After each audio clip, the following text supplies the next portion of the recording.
Hola, buenos días a todos. Bienvenidos a este webinar que se centra en las oportunidades de negocio en India. Un webinar que está dentro del programa Global CV que llevamos a cabo las cámaras de comercio junto con IBACE Internacional. En primer lugar, quería presentarme. Soy Marian Montesinos y soy técnico de la Cámara de Comercio de Valencia. Antes de empezar con el desarrollo del webinar, queríamos asegurarnos de que todos vosotros nos escucháis correctamente. Entiendo que es así, que ya llevamos unas cuantas emisiones a través de esta plataforma, pero si alguno tuviera problemas, una de las opciones más prácticas es volver a salir y entrar, y si no, entrar en el panel de control del programa GoToWebinar y en las opciones del audio, entrar en audio del equipo. Aún así, si hay problemas para poder acceder a la plataforma, os recomiendo que me enviéis un mensaje a través del chat y yo trataré de ayudaros en la medida de mis posibilidades. Informaros que esta presentación va a ser mostrada en directo y que va a ser grabada y que al finalizar el webinar prepararemos un email con información sobre los datos de contacto de las personas que intervienen en el webinar junto con la presentación que compartimos hoy y otro informe, otra breve reseña que hemos llevado a cabo desde el gabinete o el departamento de internacional, la parte de estudios económicos, sobre el mercado de India, actualizado a fecha de octubre de 2022. Como os hemos comentado, la emisión es en directo, por lo tanto, os invitamos a que vayáis activamente participando a través del chat y nos vayáis planteando las preguntas y las dudas que os puedan surgir a lo largo del webinar. Cualquier duda que creáis interesante que pueda ser resuelta, os invitamos a que la planteéis y al final del webinar se abrirá el turno del coloquio y allí podréis plantearnos todas vuestras dudas. Además, en el chat voy a compartir con vosotros una serie de información de valor sobre el programa Global CV, sobre IBACE Internacional y sobre la Cámara de Comercio y una serie de iniciativas que llevamos de la mano conjuntamente. Antes de ceder la palabra a Amparo Pérez, que es la persona de IBACE Internacional que va a estar con nosotros también a lo largo del taller, pues me permito explicaros brevemente el programa. En primer lugar, intervenimos tanto Amparo Pérez como yo en nombre de la Cámara de Comercio y en nombre de IBACE Internacional y posteriormente se presentarán lo que serían las relaciones comerciales entre la India y la Comunidad Valenciana, con la intervención de los delegados de IBACE Internacional que ahora enseguida Amparo os presentará y que va a ser un gusto contar con ellos. Además, una vez hayamos contado con la participación de los delegados de IBACE en India, también vamos a contar con la presencia del representante o el responsable de la oficina de representación de CaixaBank en la India. Haresh Lalvani, que pues va a compartir con vosotros algunos tips o aspectos relevantes que tenéis que llevar a cabo a la hora de emprender negocios de diferentes herramientas financieras que seguro que son de vuestro interés para el mercado de India. Y finalmente ya, como os he comentado, se abrirá un coloquio que esperamos que pueda ser de vuestro interés y que las dudas o las inquietudes que os puedan surgir a lo largo del webinar puedan ser resueltas. Sin mayor extensión, vuelvo a reiterar nuestro agradecimiento por vuestra participación. Vuelvo a invitaros por favor, a que cumplimentéis también la encuesta de satisfacción para que tengamos un feedback. Y, pues cedo la palabra a Amparo Pérez, que ya es técnico de IBACE y que, pues es un placer poder contar con vosotros en este webinar. Gracias, Amparo.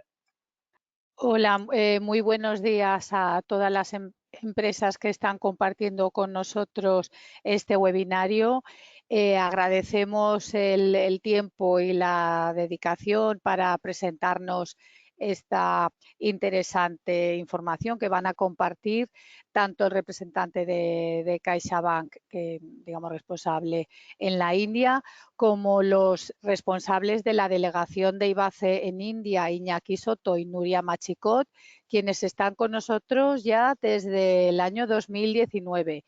IBACE ha apostado por este interesante mercado desde ese año y sin interrupción hemos mantenido la delegación y se han hecho, digamos, han programado un montón de interesantes actividades de promoción.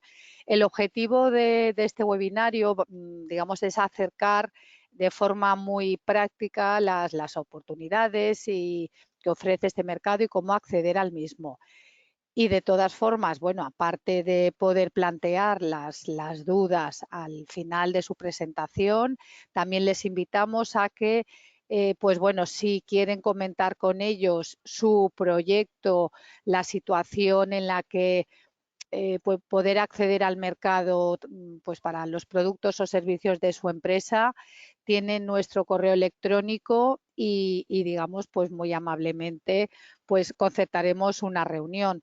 También tendremos la oportunidad de mantener reuniones con ellos en el mes de noviembre y, digamos, en el marco del Congreso Go Global, pues también los responsables de esta delegación pues han identificado determinados importadores de unos sectores digamos que se desplazarán a Feria Valencia el 8 o 9 de noviembre en el marco de Congreso Go Global que organizamos conjuntamente con ICEX y con la Cámara de Comercio.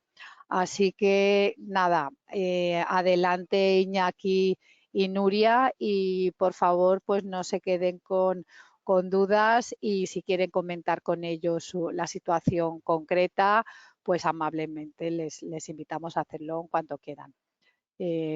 Adelante.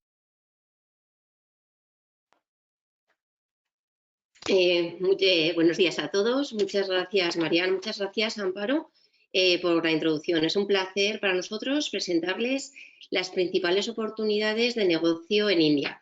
Para ello vamos a utilizar una presentación que se cargará en breves momentos. En primer lugar, lo que nos gustaría es contextualizar un poco la jornada de hoy, con lo cual vamos a dar unos datos muy generales de India. Mientras se carga, podemos seguir empezando hablando de la población. India tiene una población de 1.410 millones de personas, es decir, es el segundo país más poblado del mundo, después de China. Además, India tiene una tasa de crecimiento de 1,2% anual. Como es superior que India, significa que el año que viene India va a superar a China en cuanto a población y se convertirá en el país más poblado del mundo. India tiene una densidad de población muy alta. Estamos hablando de 421 habitantes por kilómetro cuadrado. Esto significa que es 5 veces la densidad de España. En España tenemos únicamente 92 habitantes por kilómetro cuadrado. Ya se ha cargado. Pasamos directamente. Ahora se ve perfectamente. Gracias, chicos. Vale. La edad media de India está en 28 años, frente a los 42 años de España o los 47 años de Japón. En cuanto a la ubicación, India tiene una ubicación privilegiada. Está localizada en la zona Asia-Pacífico y en términos de población, que es lo que estamos hablando en estos momentos, esta zona representa las 2/3 partes de la población mundial. Por lo tanto, podemos concluir que en términos de población y de ubicación, India presenta grandísimas oportunidades de negocio. Pasamos. Hemos hablado de la gran población de India, de los 1.450 millones de personas. Ahora convendría saber cómo y dónde viven. El 65% de esta población en estos momentos está ubicado únicamente todavía en las zonas rurales, donde se dedican principalmente a la agricultura. El resto, el 35%, viviría en las zonas, en las ciudades. Este porcentaje no deja de crecer. Decimos que 12 millones de personas migran todos los años de la zona rural a las ciudades. La población urbana es muy relevante en el PIB nacional indio, ya que representa el 60% del mismo. Por otro lado, no hay que olvidar que 17 de las 20 ciudades con mayor crecimiento poblacional del mundo están en India. Y India tiene más de 50 ciudades de más de 1 millón de personas. Pasamos. Seguimos hablando un poquito más de las ciudades. Las principales ciudades van a destacar Nueva Delhi, es la capital con 32 millones de habitantes y Mumbai, en el sudoeste, con unos 24 millones de habitantes. Pero es que además hay grandes ciudades, grandísimas ciudades como Calcuta, con 15 millones, Bangalore, 13 millones, Chennai, 11 millones, Hyderabad, 10 millones. Por lo tanto, podemos decir que este fuerte crecimiento urbano que experimenta India representa una oportunidad, como hemos dicho, para las empresas valencianas. Más adelante lo vamos a desarrollar, pero es muy interesante para sectores de bienes de consumo, materiales de construcción, decoración, smart cities, etc. Pasamos. La población en India, ¿cómo es? Pues la población, ya hemos comentado, la media de edad es muy joven, estamos hablando de una población muy joven. Estamos hablando de que 600 millones de habitantes tienen menos de 25 años. Las 2/3 partes de la población tienen menos de 35 años. En India el 52% de la población es hombres y el 48% mujeres. Está bastante nivelado. Y tiene una esperanza de vida de 67 años. Pasamos.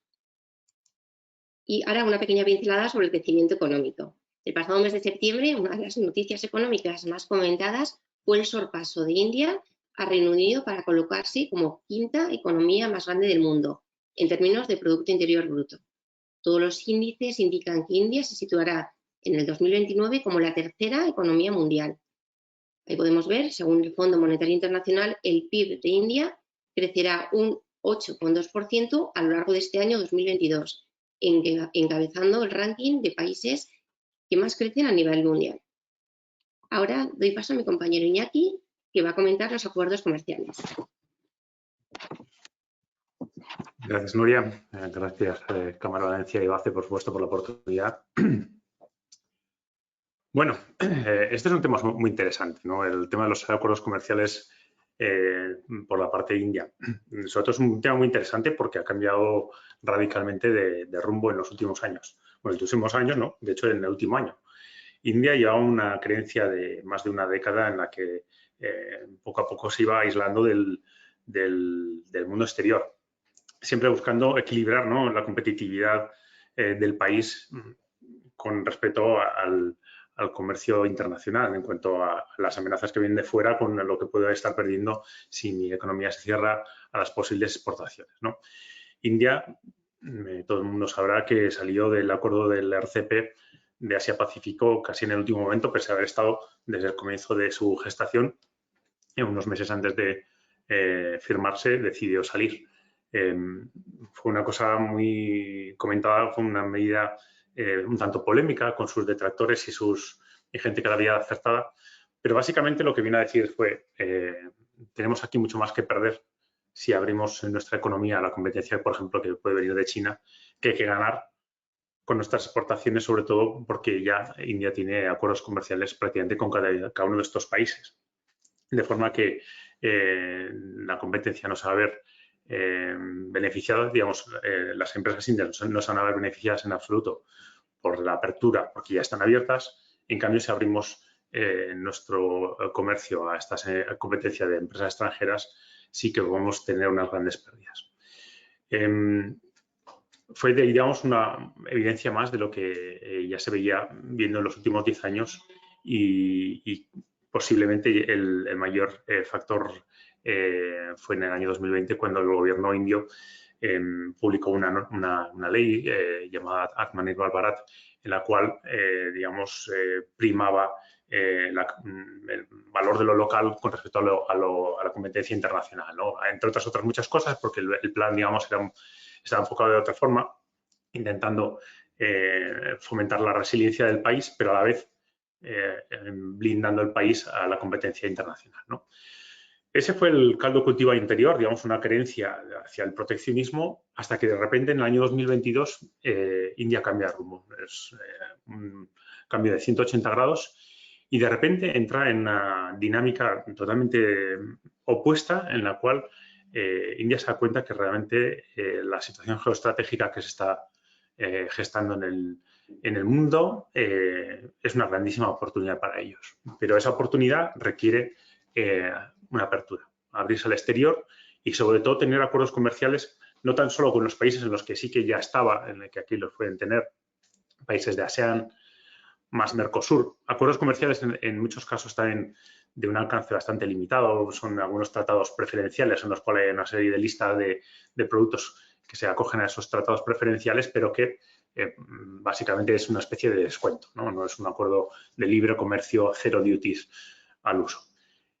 Pero vas a ser tremendamente ambicioso y empieza a intentar cerrar acuerdos de libre comercio con economías G7, con economías realmente muy potentes, como el Reino Unido, la Unión Europea, intenta con Estados Unidos, aunque Estados Unidos no está muy receptivo, con Australia, con Emiratos Árabes, con Mauricio. Ustedes dirán, Mauricio, ¿o qué tiene que aportar? Mauricio es el segundo inversor. En muchos años ha sido el mayor inversor en India. Es una especie de paraíso fiscal, sin duda alguna, en la que muchas empresas domicilian sus empresas de capital, sobre las que luego invierten en India por temas de fiscalidad, etcétera, ¿no? Pero es muy importante, digamos, mucho más importante que lo que pudiera parecer el acuerdo comercial con Mauricio sin más, ¿no? Pero lo importante, sobre todo, es el que se intenta aliar con grandes economías vía acuerdos de libre comercio realmente con grandísimos descuentos arancelarios, etcétera. Los principales acuerdos que hay hoy en día, pues bueno, aquí los tienen, ya los han visto en el slide anterior, ¿no? Acabamos de cerrar el de Australia, están con el Reino Unido prácticamente finiquitados. De hecho, se dice que se va a firmar antes de Diwali. Diwali es el mes que viene, con lo cual es muy inminente. Con respecto a la Unión Europea, todavía el tema está mucho más verde, por así decirlo. O sea, pero bueno, lo más importante es que se han renovado los acuerdos y las conversaciones que llevan 8 años paralizados, ¿no? Y depende con quién hables, te dice una versión u otra.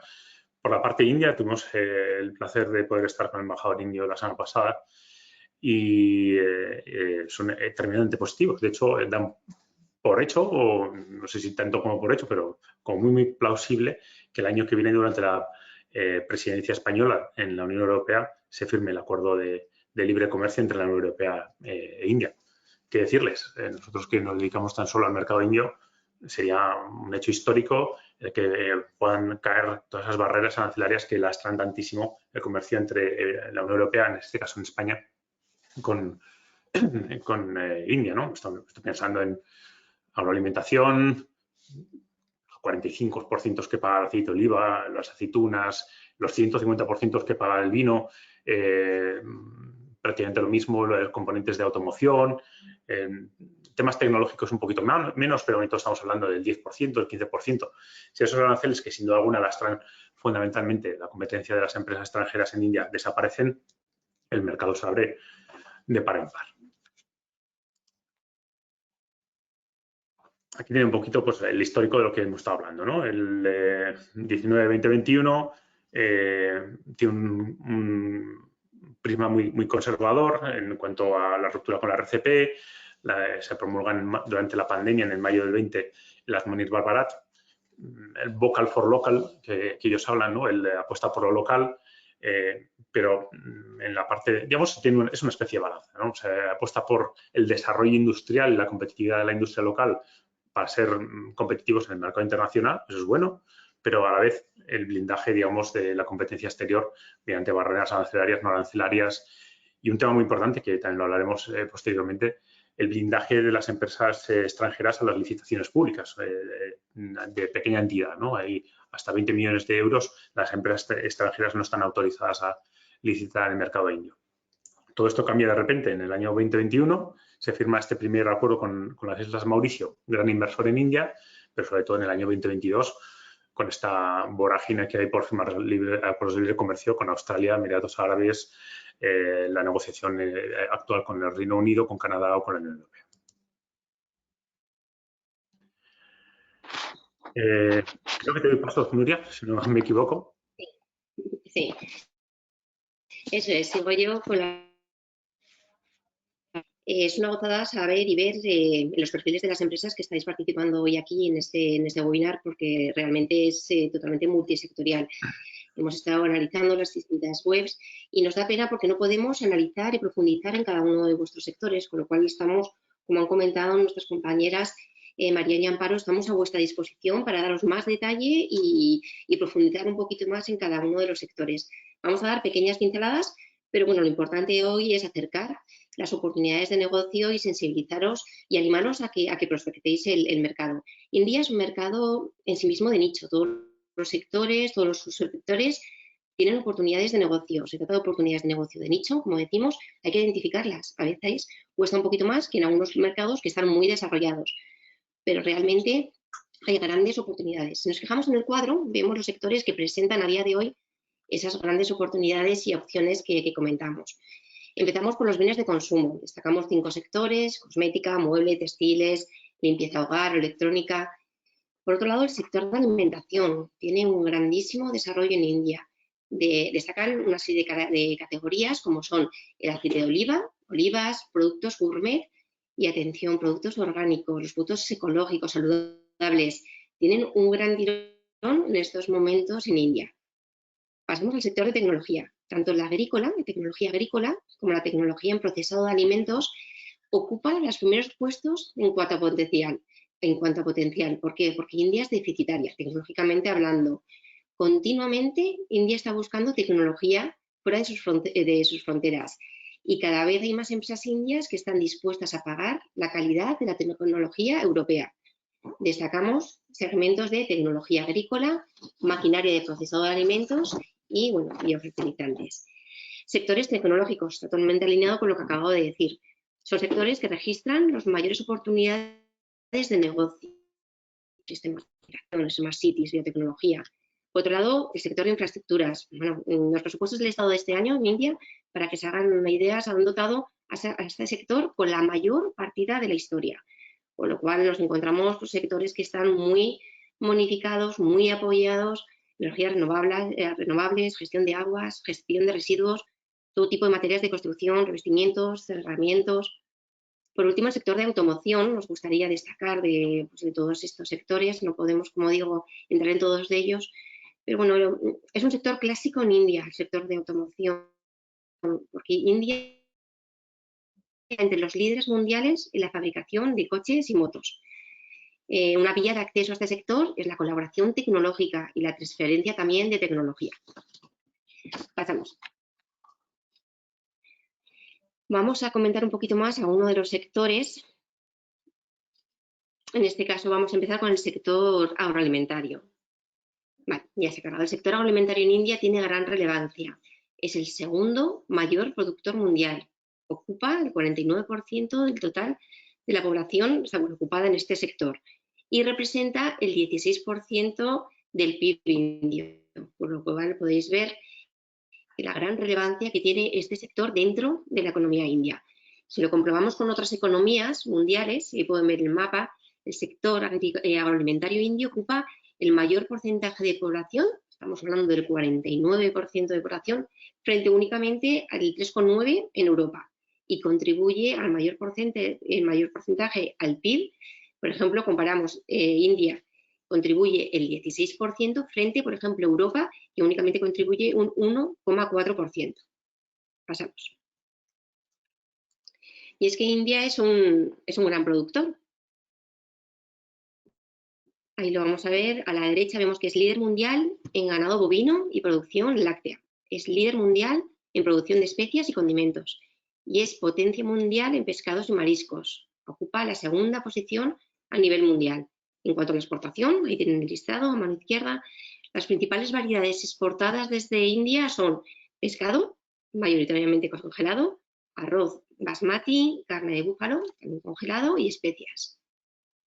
Este hecho contribuye, consideramos, una gran oportunidad de negocio porque cada vez más India está apostando y apoyando incrementar las exportaciones de productos procesados. Para ello necesita mucha tecnología internacional. Pasamos. Vamos a hablar de un aspecto que sorprende y es el escaso nivel de procesado que tiene India. Por eso estamos continuamente diciendo y comentando y considerando que es una oportunidad de negocio. India sorprende porque procesa un bajo porcentaje de alimentos. El nivel de procesado de India es muy bajo si lo comparamos con Occidente. Estamos hablando del 10% del procesado de India frente al 70% de procesado de Occidente. Como pueden ver, el gap es muy importante. El procesado más bajo se registra en la categoría de frutas y verduras ya que India únicamente procesa un 2% de las frutas y verduras que produce. En India sí que es verdad que se consumen mayoritariamente productos frescos. Los alimentos procesados solo representan el 32% del mercado, pero este porcentaje no deja de crecer y lo que hemos comentado también, cada vez se apoya más la exportación de productos procesados indios. Con lo cual, volvemos a insistir, se trata de una gran oportunidad de negocio. Pasamos. Vamos a hablar de los bienes de consumo. India es un gran mercado de consumo. Si hablamos de las tendencias demográficas, podemos resaltar que la clase media alta en India está continuamente creciendo, al igual que las ciudades. En la actualidad, India es la tercera economía más grande del mundo en términos de paridad de compra y está experimentando, como decimos, un crecimiento constante de la clase media. Como podemos ver, en 2018 la clase media alta, cuidado, hablamos en términos indios, con unos ingresos que van de 8.500 a 40.000 dólares al año, representan un 21% del total. Estamos hablando de unos 61 millones de hogares. Pero está previsto que en el 2030 esta clase media representará un 44%. Pasamos del 21 al 44% del total, es decir, 168 millones de hogares. La renta disponible también está creciendo, ahí lo pueden ver. Hablamos que en el 2015 la renta disponible era de 1.476 euros y en el 2021, el año pasado, fue de 1.961. Pasamos. Hemos dicho que es un gran mercado de consumo. India es el tercer mercado retail más grande del mundo. ¿Y por qué lo decimos? Pues porque tiene 15 millones de puntos de venta. Así que es verdad que están distribuidos entre el sector organizado y no organizado. Hemos explicado que es un gran mercado y que está caracterizado por unos consumidores muy jóvenes, pero para entender el crecimiento del consumo, de esos cambios de hábito del consumidor indio, es muy importante analizar el perfil y, sobre todo, identificar las tendencias de ese consumidor indio. En primer lugar, se observa un aumento de ingresos medios de la población india. En segundo lugar, se aprecia un crecimiento de la población urbana, ya lo hemos comentado, y es que cada año se incrementan 10 millones de personas a las ciudades. No podemos olvidar la incorporación de la mujer al mercado laboral. Tradicionalmente estaba centrada en el cuidado de la casa y la familia. Por otro lado, es significativa la gran expansión del retail moderno en las ciudades, Tier 1 y Tier 2. Ha sido una auténtica revolución. Ha crecido más de un 10% entre el 2017 y el 2021. Y también es importante el incipiente desarrollo de esos canales de distribución en ciudades más pequeñitas que las denominamos Tier 2 y Tier 3. Además, y muy importante, es la actual preocupación por la seguridad alimentaria y trazabilidad, la concienciación por el bienestar físico, el aumento del consumo de productos ecológicos, orgánicos, saludables. En el punto número 6 vemos importantísimo, el auge del e-commerce. India está registrando un crecimiento anual del e-commerce que es 2 dígitos, estamos hablando del 13%. Además que registra una gran conectividad, que es muy importante, ya que India cuenta en estos momentos con más de 640 millones de usuarios activos. Seguimos, nos gustaría comentar que el consumidor indio combina las compras del canal online con el canal físico, con lo cual las ventas son omnicanales en estos momentos en India. Y por último, y no menos importante, el aumento de la demanda de productos de marca y servicios personalizados.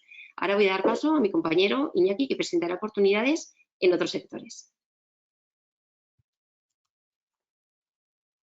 Gracias, Nuria.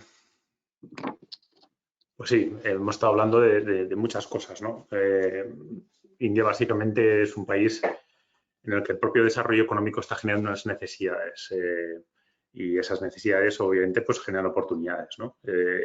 Muy bien ha explicado Nuria que en los últimos años India está apostando por el gasto público, por el desarrollo de infraestructuras. Hay unos planes brutales en cuanto a desarrollo de la red de ferrocarriles, que ya de por sí es súper extensa. No voy a decir que sea súper efectiva, pero sí que es súper extensa, la cuarta red más grande del mundo. Un 40% del tráfico mundial de pasajeros, porque en India se utiliza el ferrocarril masivamente, y las inversiones son multimillonarias, ¿no? En India, de hecho, obviamente por motivos de su extensión, por motivos también a la vez de su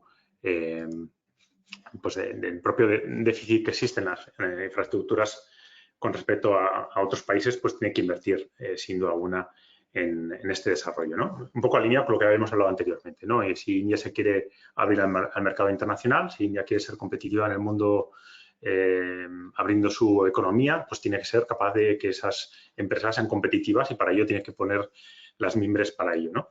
India siempre ha estado en ese sentido con una política muy deficitaria, ¿no?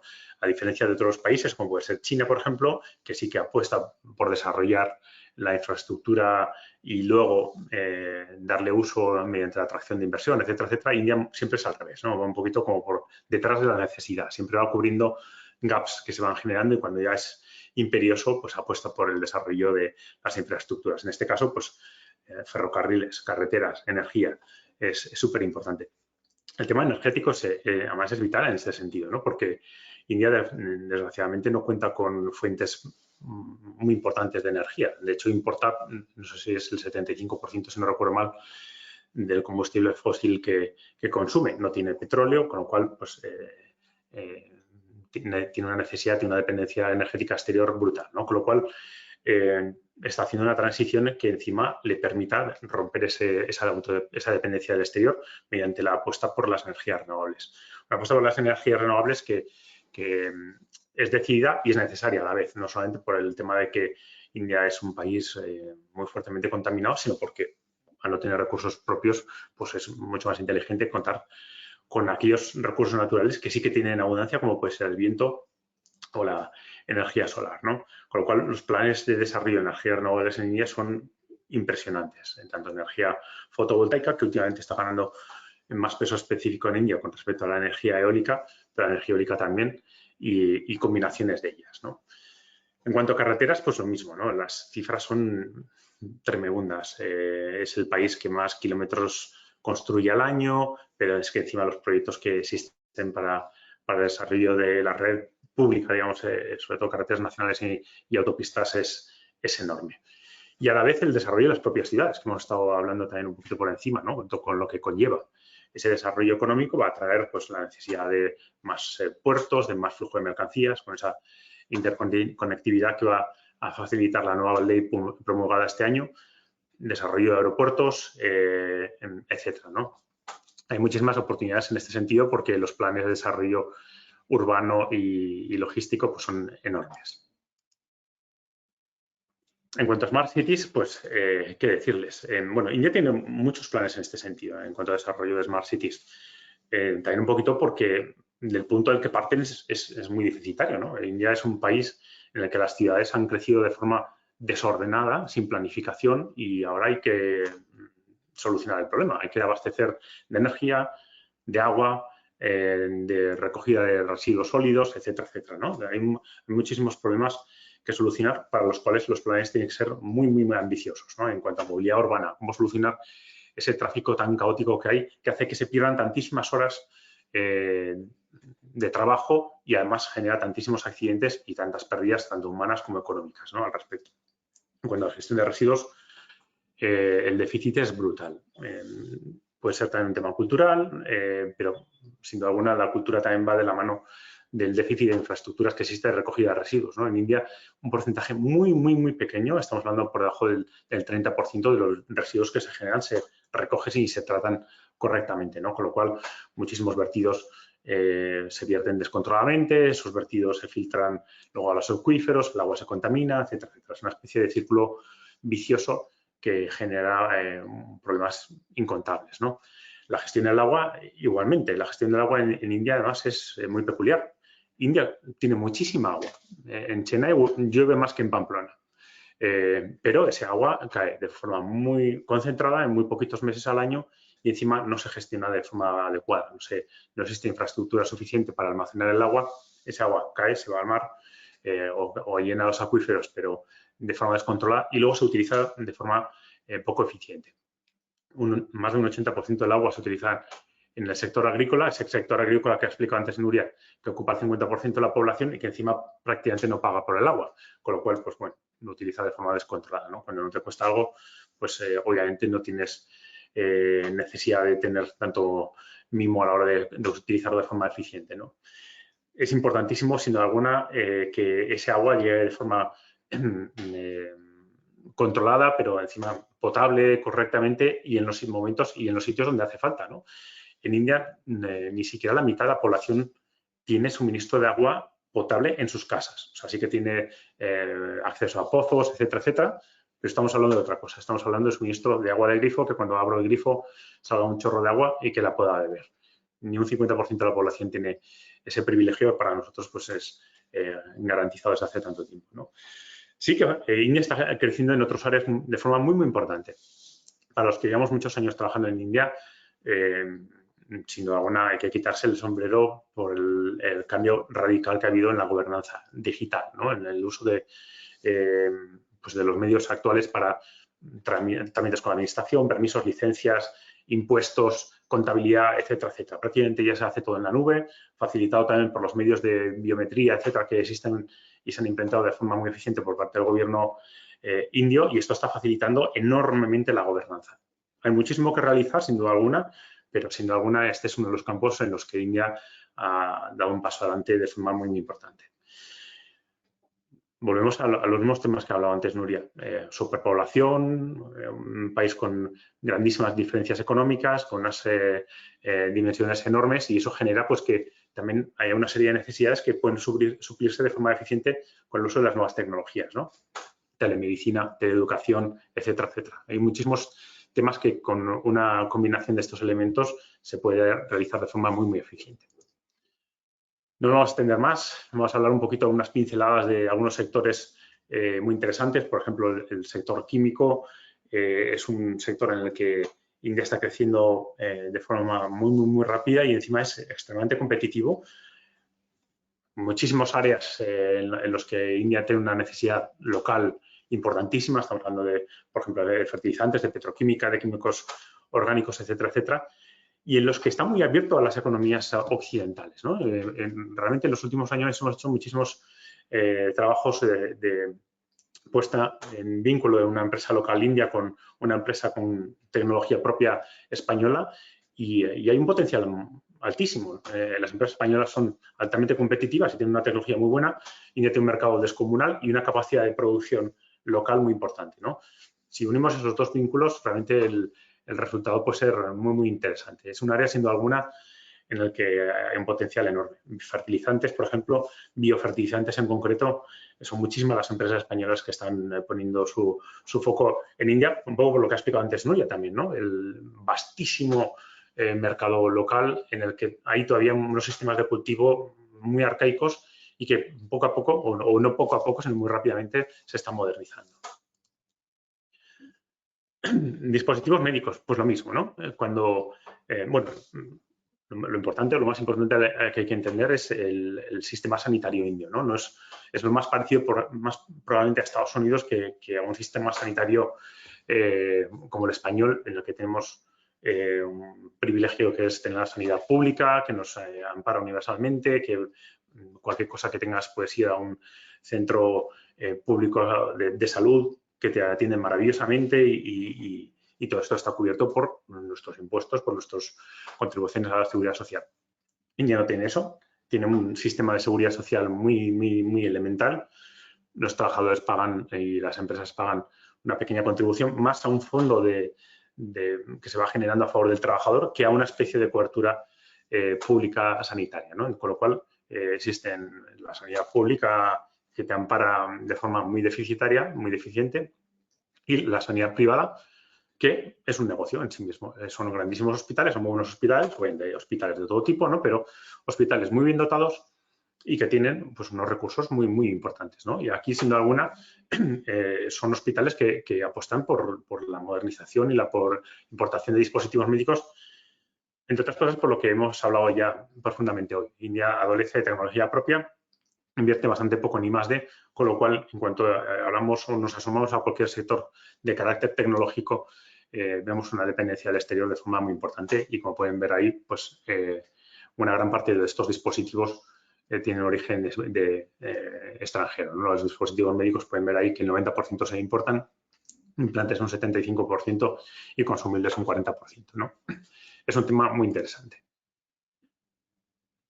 Y para terminar, y tampoco me voy a extender mucho en este tema, la apuesta de India es en convertirse en la fábrica del mundo. Nadie se va a olvidar que el programa vanguardia del gobierno indio cuando llegó al poder en el año 2014 el BJP fue el Make in India. Make in India, ¿qué es? Ven aquí a fabricar para el mundo. Ven aquí, Make in India, ¿no? Fabricar en India. Ese programa, obviamente, lo que se componía era una serie de sectores estratégicos, 25 sectores estratégicos, en los cuales cada uno de ellos tenía un plan específico de desarrollo con unos objetivos, una dotación presupuestaria, unos incentivos de todo tipo, pues, yo qué sé, arancelarios o lo que sea, y lo que buscaban era la captación o el desarrollo de ese sector industrial y la captación de inversión extranjera en esos sectores.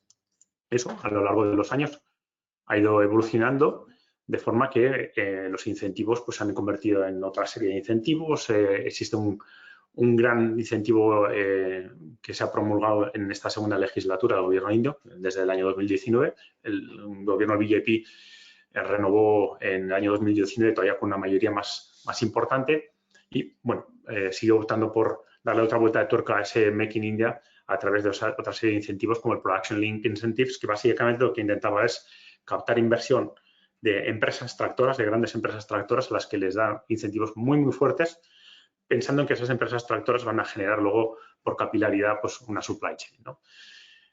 La situación no ha hecho más que todavía reforzar esa posición de India. En el fondo, esta situación geoestratégica que se está generando por el doble factor, COVID, ruptura de calidad en suministro con China, más la nueva situación geoestratégica con ese nuevo frente que se está generando entre Rusia, China está intentando mantenerse un poco aséptica para no verse implicada, está haciendo que mucha gente esté pensando en que esa situación de dependencia de China no es muy buena y que hay que pensar en salir de ahí o como mínimo tener una alternativa, ese China más uno que se habla tanto, ¿no? Y ese uno, sin duda alguna, una de las grandísimas opciones es India. India, sin duda alguna, estratégicamente está muy bien colocado, pero tiene que dar una respuesta a estos retos, ¿no? Tiene que ser capaz de ser competitiva y cumplir estos estándares internacionales. En cuanto a los pros y contras para que esto sea posible, pues aquí hemos puesto unos poquitos, ¿no? India, sin duda alguna, la mayor ventaja que tiene es lo que se llama dividendo demográfico. El dividendo demográfico no es más que tiene una enorme población joven, como he estado hablando, de ese 65% que tiene menos de 35 años, que es angloparlante, en su mayoría masiva, porque prácticamente todo el personal que ha tenido acceso a una educación superior lo ha hecho en inglés, con lo cual habla mejor o peor, pero habla inglés. India, en los últimos años, ha apostado por facilitar los negocios, de forma que se han simplificado muchísimo los trámites administrativos. Hemos hablado, antes he remarcado la digitalización, la facilidad de hacerlo, todos esos trámites tediosos con un papel que ibas de ventanilla en ventanilla, etcétera, pues está desapareciendo y ahora ya no hay ventanilla, sino que hay una firma digital y lo haces desde tu ordenador. Hay muchos incentivos para la captación de inversión, tanto esos Production Links Incentives que hemos hablado, como también incentivos a otros niveles, ¿no? Hay muchos estados que apuestan por intentar concentrar el sector farmacéutico, el sector automovilístico, el sector de energías renovables, etcétera, y dotar de incentivos para las inversiones en esos sectores que para ellos pues, son importantes, ¿no? Con lo cual hay incentivos a nivel nacional y también a nivel estatal. Y luego los acuerdos comerciales que hemos hablado anteriormente, ¿no? Si India rompe esas barreras arancelarias y facilita la entrada de los productos en el extranjero, facilitará que también las empresas que están posicionadas en India puedan importar insumos que haga que sean más competitivos en el mercado internacional. En cuanto a los obstáculos, pues obviamente la infraestructura, lo hemos hablado ya bastante hoy. El coste logístico es 3 veces más que el coste logístico en otros países. Es un mercado muy sensible al precio. Este es un tema importante. Hay muchos sectores en los que las inversiones no son posibles o han fracasado. Por ejemplo, el sector automovilístico. Ford acaba de cerrar su planta en India, lo mismo que hizo en su momento Harley Davidson o MAN o otras empresas automovilísticas, porque son incapaces de competir o son capaces de convencer al consumidor final de que merece la pena pagar un poquito más por un producto de más calidad. Hay sectores en los que eso todavía no se ha producido. Es muy importante eso, que las empresas, no solamente que la mano de obra no sea abundante, sino que sea competitiva, que sean eficientes. El marco legal debe ser estable, súper importante. Este es uno de los temas en los que India ha sido débil en las últimas décadas. Vamos a hablarlo un poquito en el pasado. Te cambian las reglas del juego en medio del partido y puedes encontrarte con que tu inversión se va a pique. Por ejemplo, esto ha pasado en el sector eólico, ¿no? Se cambió el sistema de subasta, digamos, de adjudicación o de negociación directa con los estados a un sistema de subasta pública y donde se generaban 5 gigavatios anualmente en el año 2017, ahora se generan 1,5. Es muy importante. La drástica reducción arancelaria es súper necesaria porque ese proteccionismo muchas veces juega en contra de las empresas indias y, sin duda alguna, también el acceso a la financiación. Pero como tenemos a CaixaBank después mía, no haré más que darle paso para que profundice en este tema. Y nada más, muchísimas gracias por su atención. Como bien hemos hablado, estamos totalmente a su disposición. Estamos encantados de poder hablar de India en cualquier momento y ya siento si nos hemos prolongado un poquito más de la cuenta. Gracias. Nada, Iñaki y Nuria, gracias, no os preocupéis. Vamos a dar paso a Haresh Lalvani, que es el responsable de la oficina de representación de CaixaBank en la India. CaixaBank es un socio de referencia para Cámara Valencia y, bueno, es una entidad sobradamente conocida y con una larga trayectoria en el mercado nacional, por supuesto, y a nivel internacional. Y es un placer poder contar con Haresh esta mañana y que comparta con nosotros todo lo que considere más relevante sobre este mercado. Haresh, gracias y todo tuyo. Gracias, Marian. El placer es mío y darle las gracias a ustedes por organizar este evento e invitarnos a participar y, por supuesto, dar las gracias también a los asistentes. Soy Haresh, director de la oficina de representación de CaixaBank en la India, donde yo llevo 4 añitos. La verdad es que el tiempo vuela y más estos 2 años que han sido bastante complicados. Un saludo rápido a Iñaki y a Nuria, con quien estuve hablando antes fuera de cámara. La verdad es que no nos conocemos personalmente, Iñaki y Nuria, y a ver si pronto nos podemos ver en la India y tomarnos alguna cerveza o algo. Pero bueno, dejamos las cervezas para otro momento, la verdad, y hablamos un poco de la India. Yo creo que ya Iñaki y Nuria han explicado bien las magnitudes, las ventajas, las dificultades, y es cierto que India no es un país fácil, es un país complejo, pero es un país que que no debemos de ignorar.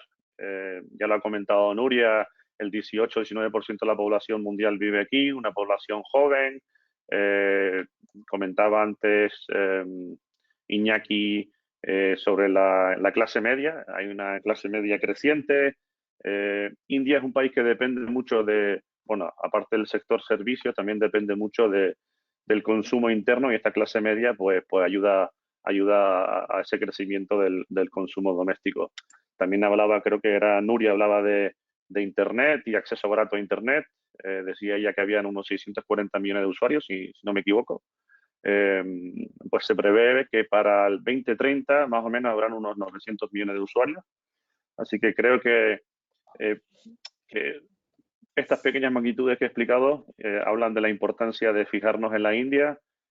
También hablaba Nuria de que somos la 5ª economía mundial ahora, habiendo superado recientemente al Reino Unido. Comentaba ella que hay una previsión de crecimiento del 8,2 para este año. Bueno, yo he oído otras cosas de otros analistas, pero ya sabemos cómo funciona esto. He escuchado en torno a un 7, pero bueno, esto como va variando cada X tiempo. Y lo importante no es cuánto se va a crecer este año, sino que se habla de que el crecimiento va a ser de un 6, 7, 8% durante los próximos 10, 15 años. Y una cosa quizá importante a comentar es el tema de los tipos, ¿no? Ya hemos visto lo que está pasando en Europa, bueno, en todo el mundo, pero bueno, nos centramos en Europa. El Banco Central Europeo ha subido ya en 2 ocasiones los tipos de interés. Actualmente estamos en un 1,25.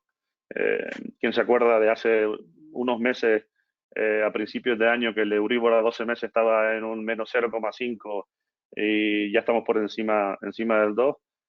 También vemos subidas de tipo de interés en Reino Unido, en Estados Unidos, e India no es menos en ese sentido, ¿no? En los últimos 4 o 5 meses los tipos han subido en varias ocasiones. En mayo, junio estábamos en un 4% y hemos cerrado septiembre en un 5,9%. Al igual que otros países, estamos intentando un poco controlar la inflación con la subida de tipos de interés. Se prevé también que para este año la inflación esté en torno a un poco menos del 7%, esas son las previsiones. La realidad es que nosotros aquí en la India estamos acostumbrados a inflaciones de ese estilo, del 6, 7, 8, incluso hace unos cuantos años por encima del 10. Sabemos que en España no es lo normal. El año pasado se cerró a un 6 y pico y este año se habla de un 10%. Pero bueno, estamos intentando controlar eso con subida de tipo de interés. ¿Y después qué hacemos nosotros aquí en la India? Bueno, lo más importante es que llevamos aquí desde el 2011, estamos en Nueva Delhi, en Connaught Place, que es una zona comercial, podríamos decir que es el centro financiero y de negocios de Delhi. Somos un equipo de 4 personas, 3 personas locales que conocen el mercado en profundidad y el cuarto soy yo. Y también quiero recalcar una cosita que pese a que este webinar es sobre todo sobre India, tenemos que mencionar que nosotros desde la oficina nuestra aquí en Nueva Delhi cubrimos también otros países de la región, como son Bangladesh, un país que está creciendo a unos ritmos altísimos, Nepal, Sri Lanka y Maldivas. Y hemos dicho que somos una oficina de representación. Es importante hacer hincapié en eso porque no somos una sucursal, no tenemos operativa como tal. En ocasiones empresas de España nos han pedido poder abrir una cuenta con CaixaBank India y eso no es posible. Nuestra licencia es bastante limitada en ese aspecto. Entonces, ¿cuál es nuestra labor? ¿Qué es lo que hacemos nosotros? Nosotros apoyamos las actividades de inversión y de comercio exterior de nuestros clientes. ¿Y cómo lo hacemos? Pues lo hacemos de varias maneras, ¿no? Estamos aquí en continuo contacto con las empresas españolas que hay en la región. También estamos en contacto con las empresas en España. Entonces solemos organizar lo que llamamos las puertas al exterior, que de hecho hubo una este año y además se organizó también en Valencia a finales de mayo. Yo, por desgracia, no pude estar, me tocó ir a Murcia, pero estuvieron compañeros de otros países, de Dubái, de Turquía y de Egipto y bueno, algún país más.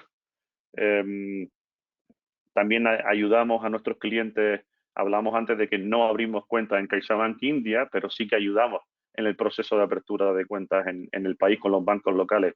Entonces, si alguien necesita ayuda con ese asunto, pues nos pueden contactar también. También si necesitan que le ayudemos con consultas financieras, con información sobre la región, buscamos también información sobre proyectos, licitaciones, etcétera, etcétera, ¿no? Lo que sí que hacemos nosotros es sobre todo mantener, y cuando hablo de nosotros, tanto la OR de India como las demás OR, es mantener muy buena relación con los bancos locales de los países que cubrimos. Y esto al final lo que nos permite es dar un mejor servicio a nuestros clientes, que al final se trata de eso, ¿no? Es un mejor servicio de comercio exterior, somos capaces de resolver incidencias y demás.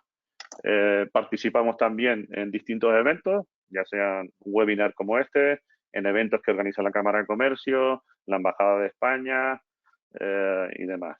Y en cuanto a lo que venimos aquí a hablar un poco de los medios de pago, cobro utilizados en la India y en la región que cubrimos en general, quizás mencionar primero que aquí se utiliza sobre todo el dólar como medio de pago, aunque es verdad que cada vez vemos más euros, pero sobre todo se utiliza el dólar.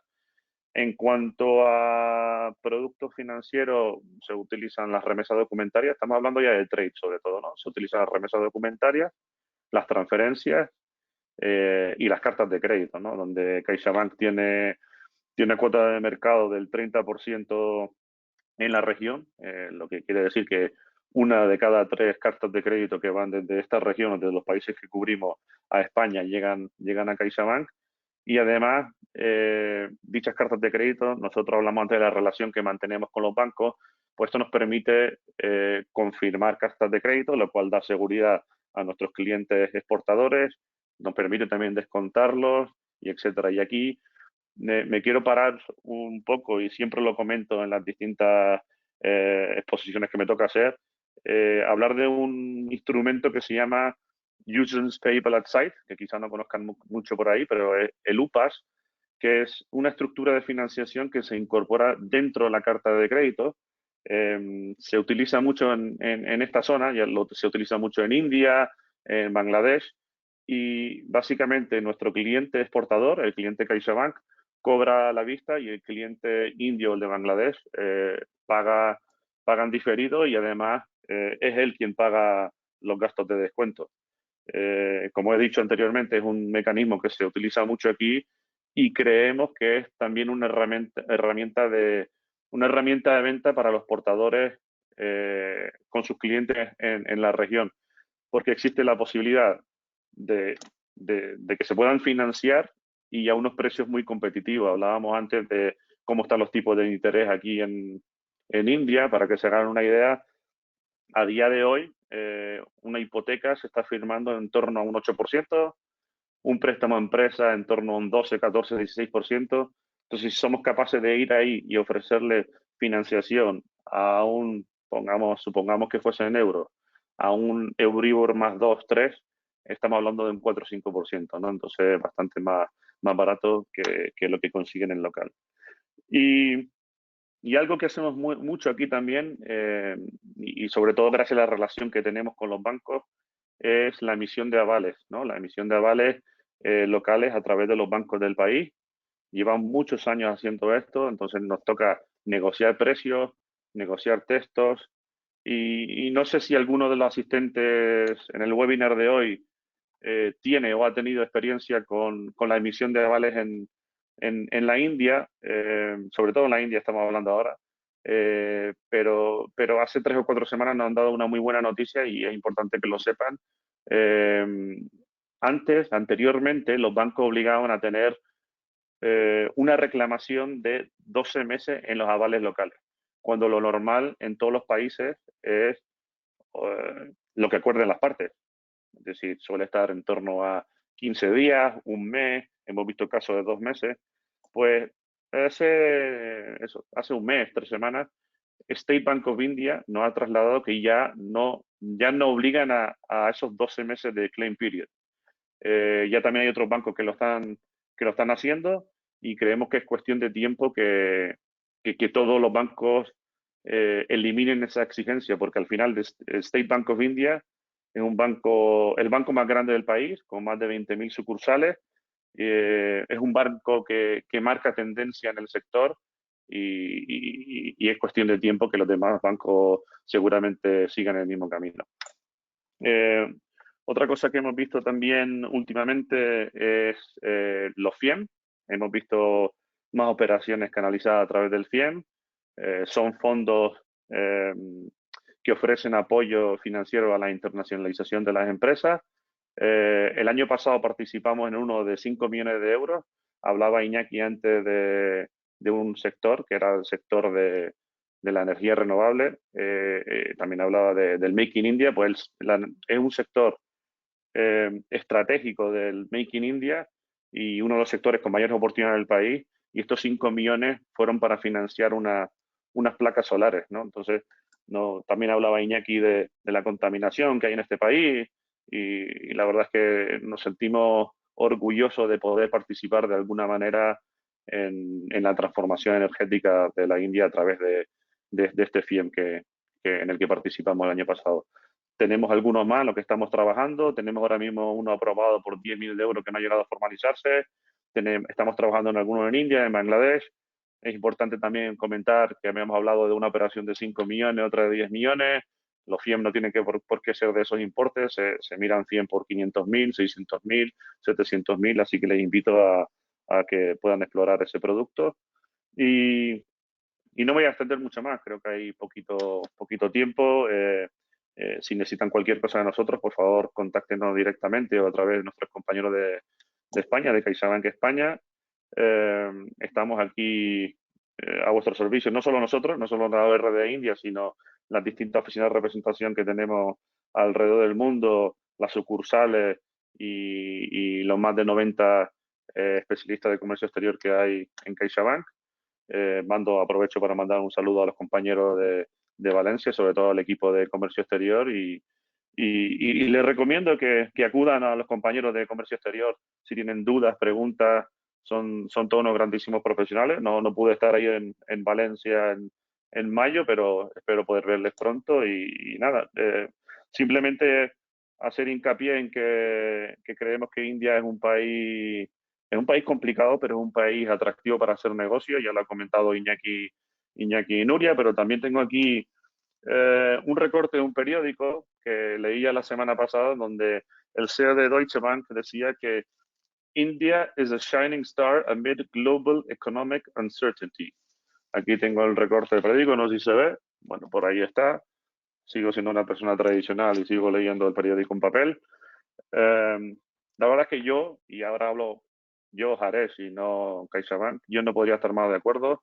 Creo que existe una situación actual muy interesante, incluso desde el ángulo bilateral. Iñaki hablaba del acuerdo de libre comercio con la Unión Europea que se está negociando. Creemos que existen claramente muchas oportunidades para las empresas españolas, pero lógicamente hay que apoyarse en aquellos que conocen el país, porque como hemos dicho, no es un país fácil. Tienen a Nuria e Iñaki que llevan muchísimos años trabajando aquí. Hay oficinas comerciales, una en Bombay y otra en Delhi, muy cerca de nuestra oficina. Está la Cámara de Comercio Indo-Española también, que se fundó en el 2016. Y, por supuesto, nos tienen aquí a nosotros, a CaixaBank, para ayudarle en todo lo que podamos. Gracias de nuevo a todos. Muy bien, Jares, no te vayas. Y invito a tanto a Amparo, a Iñaki, a Nuria. Bueno, muy interesante. La verdad es que nos hemos extendido un poquito en el tiempo, pero no considero que fuera oportuno cortar ningún tipo de intervención porque todo ha sido realmente interesante. Voy a ir trasladando con vosotros a las preguntas que... A ver, un momentito. Vale. Iñaki, si quieres compartir tu pantalla, tu webcam más que tu pantalla, ¿vale? Bueno, y voy a ir planteando las cuestiones. Bueno, buenos días, José Och Navarro de Sorolla Electronic. Fabricamos laboratorios de idioma, hardware más software. Y me plantea 3 preguntas que yo creo que alguna de ellas se va a poder abordar, pero las otras pues a lo mejor sí que se tenían que ver ya en más detalle. Pero bueno, 1, ¿cómo facturamos ambos conceptos? ¿Factura única o por separado? Yo creo que esto sí que hay que ir viendo en cada operación en concreto cómo se debería de abordar. Segundo, ¿hay mucho colegio internacional con expatriados? Y tercero, interés en la inversión en educación pública o privada. Bueno, esto ya es como todo. Yo os pasaré también los contactos de los ponentes y a los ponentes de los asistentes, porque claro, ya me imagino que no sé si podéis dar una visión, Iñaki, Nuria o incluso Jares, por tu propia situación personal, pero creo que es como muy concreto esto ya.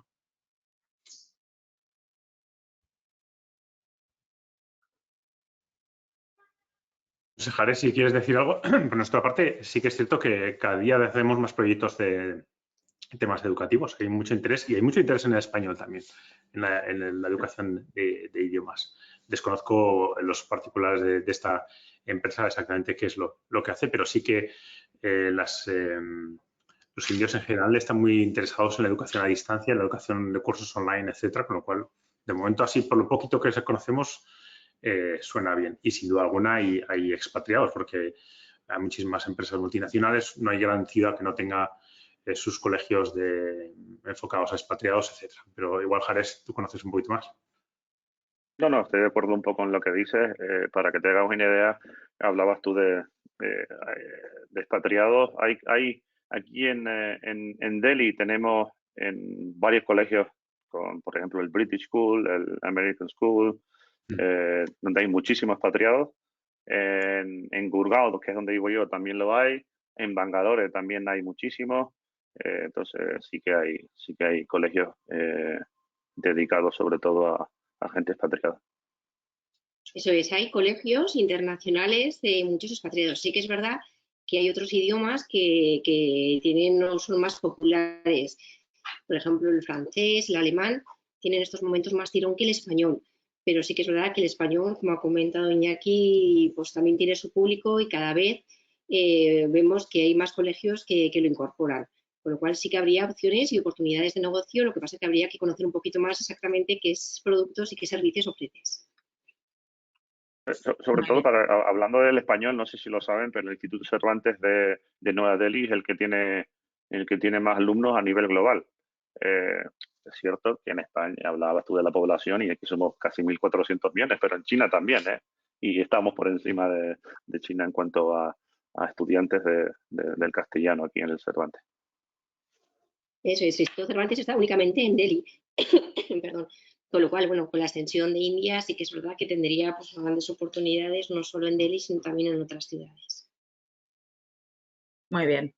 Bueno, luego Cristina Pla dice, estamos hablando la mayoría del tiempo de fabricar en India y de exportaciones, pero India importa, por ejemplo, muebles de calidad para hoteles o instalaciones. ¿Los diseñadores de interiores o arquitectos cuentan con empresas extranjeras para que fabriquen sus diseños? Pues sí, hemos comentado que cada uno de los sectores, bueno, pues hay que ver y que son sectores, pero sí que es verdad que hay una oportunidad de negocio para productos premium, para productos para diseños de muebles, pero de alto nivel.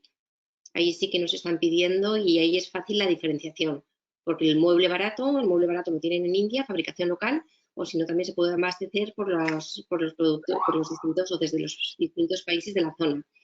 Pero sí que es verdad que hay interés y de hecho nosotros hemos traído más de una vez importadores indios interesados en ese tipo de productos.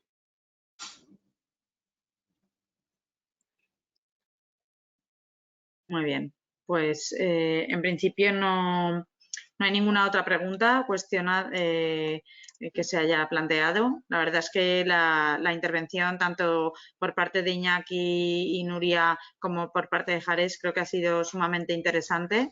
Es un país que presenta grandes oportunidades. Es verdad que es un país muy grande, es muy amplio, no podemos hablar en términos generales del país, pero sí que es verdad que con los tiempos que corren pues es un país atractivo que da pie a la esperanza y que, bueno, pues las vías que se abren a través de personas como Iñaki, Nuria o Jares, cada uno en el ámbito que os corresponde, pues bueno, la verdad es que son oportunidades que hay que aprovechar para las empresas valencianas, principalmente para las pymes, que somos la mayoría de empresas que representamos tanto las cámaras como IBACE.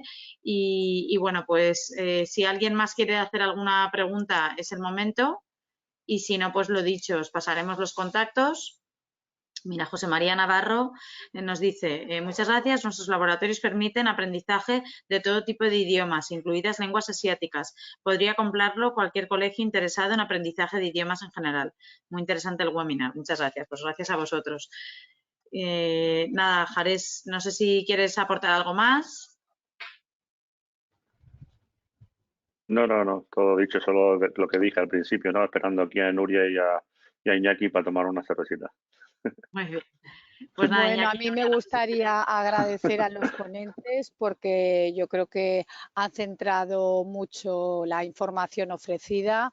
Nuria y Iñaki pues se han centrado en las oportunidades que existen pues para empresas con productos distintos, para empresas de servicios, digamos en muchos canales.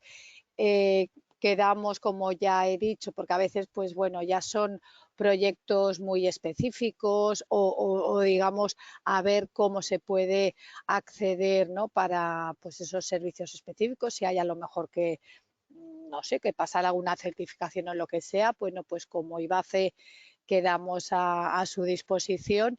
Y luego, pues bueno, antes que ha dicho Nuria, pues confirmar que hemos tenido pues varios importadores de muchos sectores que en las distintas misiones comerciales inversas y hemos visto que se han hecho negocios en muchos sectores, ¿no? O sea que bueno, que ahí estamos para hacer un poco más sencillo ese inicio y esa introducción o consolidación en el mercado indio. Y nada, y muchísimas gracias también, Haresh, porque bueno, al final hay que cobrar de una forma u otra y siempre es importante tener esa información y ese asesoramiento correcto. Agradecerles de nuevo su tiempo y nada, y hasta el próximo webinario. Muy bien, pues nada, muchas gracias a todos y hasta la próxima. Gracias, hasta luego. Hasta luego. Muchas gracias, hasta luego.